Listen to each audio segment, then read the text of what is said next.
উজিবু দাওয়াতাদ দাঈ ইযা দাআন ফালইস্তাজিবু লি ওয়াল ইউমিনু বি লাআল্লাহুম ইয়ারশুদুন।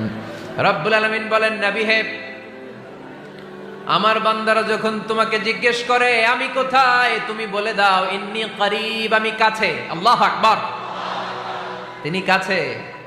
আল্লাহর হাবিব সাল্লাল্লাহু আলাইহি ওয়াসাল্লামকে আল্লাহ কমান্ড দিলেন, আপনি বলে দেন যখনই উম্মতেরা জিজ্ঞেস করবে আল্লাহ কোথায়, আমি কোথায়, আপনি বলে দেন ফা ইন্নী করিব, আমি কাছে। আরেক জায়গায় আল্লাহ ব্যবহার করলেন আকরাব, কাছে না। করিব মানে কাছে, আর আকরাব মানে সবচাইতে কাছে। The closest one, the most closest one, সবচাইতে কাছে। ওয়া নাহনু আকরাবু ইলাইহি মিন হাবলিল ওয়ারিদ। তোমার পেছনে যে স্পাইনাল কর্ড, শির দ্বারা